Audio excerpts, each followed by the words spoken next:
Si vous êtes taureau ou si vous vivez avec quelqu'un de ce signe, vous savez à quel point le besoin de stabilité peut parfois devenir une véritable armure.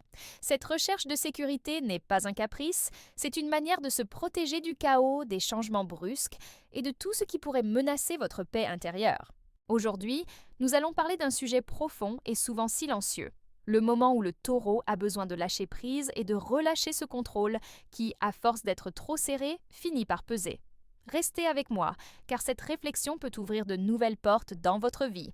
Avant de continuer, je vous invite à vous abonner à la chaîne. Si vous ne voulez rien manquer et souhaitez continuer à recevoir des conseils précieux pour votre bien-être, cliquez sur le bouton S'inscrire juste en dessous. Cela me soutient énormément et vous permet de ne jamais perdre une nouvelle vidéo. Et pour renforcer encore plus notre communauté, laissez un mot dans les commentaires, un mot qui vous inspire, quelque chose de simple qui représente votre énergie aujourd'hui. Pensez aussi à aimer et à partager la vidéo, cela aide vraiment à diffuser ce message. Le besoin de contrôle du taureau est profondément enraciné. Il ne naît pas d'un désir de dominer, mais d'une envie sincère de garantir que tout reste harmonieux et prévisible. Pour le taureau, le monde devient plus doux lorsque les choses sont stables, lorsqu'il sait à quoi s'attendre et quand il peut avancer à son propre rythme. C'est précisément pour cela que le contrôle devient parfois excessif, et c'est ce que nous allons explorer ensemble. Restez bien jusqu'à la fin, car une mensagem très importante vous attend, quelque chose qui peut transformer votre manière de voir ce besoin de sécurité. Lorsque vous serez prêt, nous passerons au chapitre 2. En comprenant d'où vient ce besoin de stabilité, il devient plus facile de reconnaître les moments où le contrôle commence à dépasser ce qui est sain. Cette transition est subtile, presque imperceptible au début, et pourtant elle s'installe peu à peu dans le quotidien du taureau. C'est justement là que commence la lutte intérieure. Vouloir que tout reste en ordre, mais sentir que quelque chose se referme à l'intérieur. Ce chapitre poursuit naturellement notre réflexion en vous aidant à identifier ces signes avec douceur et lucidité. Le premier indicateur est souvent la rigidité face au changement. Même les petites modifications dans la routine peuvent sembler disproportionnées, comme si chaque imprévu risquait de déstabiliser un équilibre fragile. Le taureau, lorsqu'il est trop dans le contrôle, préfère s'accrocher à ce qu'il connaît, quitte à se sentir prisonnier de ses propres habitudes. À cela s'ajoute une forme de téimosia silencieuse, une résistance presque instinctive à toute suggestion qui implique nouveauté, flexibilité ou improvisation. Un autre signe apparaît dans les relations. Le taureau commence à vouloir anticiper tout, organiser tout, et parfois même protéger les autres à un point où cela devient lourd pour lui et pour ceux qui l'entourent. Il peut se sentir anxieux quand quelqu'un dévie du plan ou quand une conversation prend une direction inattendue. Ce n'est pas par manque de confiance, mais parce qu'il associe l'imprévu à une perte de sécurité. Petit à petit, cette accumulation crée une tension intérieure qui ne se montre pas toujours. Le contrôle devient alors une armure trop lourde, et le taureau sent que quelque chose ne circule plus comme avant. Reconnaître ces signaux est la première étape pour respirer à nouveau. Dans le prochain chapitre, nous verrons les conséquences que cet excès de contrôle peut provoquer, aussi bien dans la vie intérieure que dans les relations. Après avoir identifié les signes qui montrent que le contrôle commence à prendre trop de place, il est essentiel de comprendre ce que cela provoque réellement dans la vie du taureau. Cette prise de conscience est souvent un tournant, car elle révèle que ce qui devait apporter sécurité finit parfois par créer exactement l'effet inverse. La transition entre les chapitres se fait naturellement, car tout ce que nous avons exploré jusqu'ici prépare le terrain pour comprendre l'impact profond de cette posture. Lorsque le taureau s'accroche trop fermement à ce qu'il connaît, une tension silencieuse commence à s'installer. Le corps et l'esprit se rigidifient, comme si chaque mouvement devait être calculé pour éviter une menace invisible. À long terme, cela génère un stress discret mais constant, celui qui s'accumule sans faire de bruit jusqu'à devenir épuisant. Le taureau peut avoir l'impression de porter le poids du monde sur ses épaules, même lorsque personne ne lui demande une telle charge. Dans les relations, les conséquences se manifestent également. À force de vouloir prévenir tout désordre, il peut devenir difficile pour les autres de s'exprimer librement ou de participer aux décisions. Sans le vouloir, le taureau finit par créer autour de lui un espace où la spontanéité disparaît peu à peu. Cela peut entraîner malentendus, frustration et parfois une distance émotionnelle que le taureau ressent profondément, car malgré son apparente solidité, il a un cœur sensible. Intérieurement, l'excès de contrôle crée un paradoxe douloureux. Le taureau recherche la paix, mais son besoin de maîtriser chaque détail finit par générer une agitation intérieure qui le prive exactement de cette paix. Il se retrouve pris entre le désir de se protéger et la fatigue que cette vigilance permanente provoque. Dans le prochain chapitre, nous allons comprendre pourquoi lâcher prise peut sembler si difficile pour lui et pourquoi cette démarche demande tant de courage et de confiance. À ce stade de notre réflexion, tout devient plus clair. Si les conséquences du contrôle excessif pèsent autant, pourquoi est-il si compliqué pour le taureau de relâcher cette pression intérieure? La réponse se trouve au cœur même de sa nature, et c'est là que ce chapitre se connecte naturellement à tout ce que nous avons vu jusqu'ici. Lâcher prise n'est pas un simple geste. Pour le taureau, c'est un véritable défi émotionnel, presque un acte de vulnérabilité.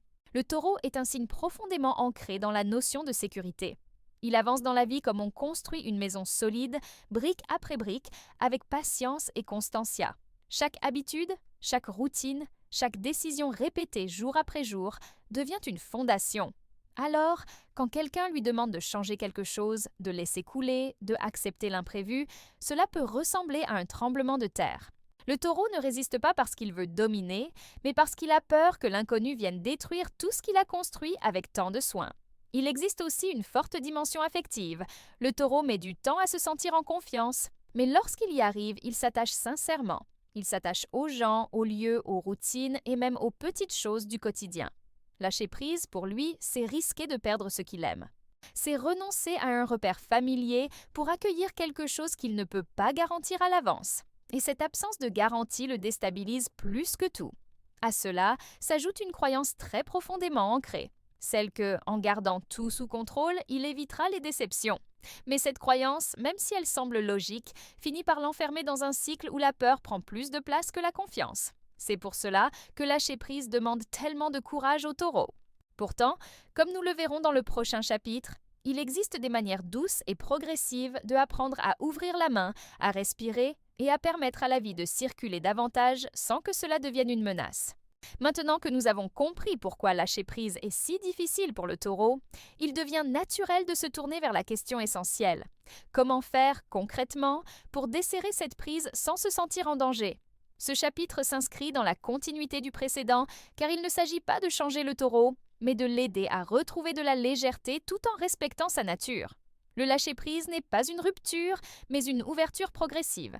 Pour que le taureau avance avec confiance, il doit commencer par de petites flexibilités quotidiennes, presque imperceptibles au début. L'idée n'est pas de bouleverser son monde, mais de lui permettre d'introduire des nuances dans sa routine, de accepter qu'un détail puisse changer sans que tout s'effondre. Cette approche douce aide le taureau à sentir que la sécurité peut exister, même lorsque tout n'est pas parfaitement maîtrisé. Un autre chemin puissant est d'apprendre à respirer différemment et pas seulement au sens physique. Le taureau doit s'autoriser à faire une pause quand un imprévu surgit, à observer la situation avant de réagir, à calmer ce réflexe de protéger tout immédiatement. Ce simple moment de recul lui offre un nouvel espace intérieur, un espace où l'angoisse se dissipe et où une réponse plus consciente peut émerger. La confiance joue également un rôle central. Le taureau peut s'entraîner à déléguer de petites choses, à laisser quelqu'un d'autre décider, à accepter qu'un autre chemin peut fonctionner aussi bien que le sien. Ces expériences, même modestes, renforcent sa capacité à croire que tout ne dépend pas uniquement de lui et que la vie peut, parfois, offrir de belles surprises quand on la laisse respirer. Il est aussi important que le taureau se reconnecte à son corps. En prenant soin de lui, en ralentissant, en cultivant des rituels de détente, il retrouve son centre et son calme naturel. C'est dans cet état qu'il peut percevoir que la paix ne vient pas du contrôle absolu, mais de l'harmonie intérieure. Dans le prochain chapitre, nous verrons comment ce lâcher-prise, lorsqu'il devient une pratique véritable, transforme profondément la force du taureau et lui ouvre une manière plus douce et plus puissante de avancer dans la vie. Après avoir exploré les étapes qui mènent le taureau vers plus de flexibilité, il devient évident que lâcher prise n'est pas une faiblesse, mais une transformation intérieure. Ce chapitre se relie naturellement au précédent, car tout ce que le taureau commence à pratiquer, les petites ouvertures, la confiance, la respiration, l'adaptabilité, finit par créer un changement profond dans sa façon d'exister. C'est là que la véritable force émerge, celle qui ne dépend plus de la rigidité, mais de la stabilité intérieure. Lorsque le taureau apprend à relâcher un peu le contrôle, il découvre un nouveau type de sécurité. Ce n'est plus une sécurité construite sur la prévisibilité ou l'organisation parfaite, mais une sécurité qui naît de sa propre solidité émotionnelle. Il se rend compte qu'il peut traverser les imprévus sans s'effondrer, qu'il peut changer de direction sans se perdre et qu'il peut accueillir ce que la vie apporte sans se sentir menacé. Cette prise de conscience est libératrice, presque comme une respiration nouvelle. Ses relations se transforment également. En laissant plus d'espace aux autres, le taureau permet des échanges plus authentiques, plus fluides. Les tensions se réduisent, les conversations gagnent en vérité et les connexions deviennent plus profondes. Il cesse de porter seul tous les fardeaux et accepte qu'il n'a pas à tout contrôler pour être aimé ou respecté. Mais le changement le plus puissant se produit à l'intérieur. Le taureau retrouve une paix qu'il avait cherchée jusque-là à travers l'ordre et le contrôle, mais qu'il découvre enfin grâce à la confiance et à l'ouverture. Il comprend que sa force ne réside pas dans sa rigidité, mais dans sa capacité à rester ancré tout en laissant la vie circuler. Et c'est ainsi que le lâcher-prise, autrefois perçu comme une menace, devient son plus grand allié, un chemin vers une puissance plus douce, plus mature et profondément libératrice.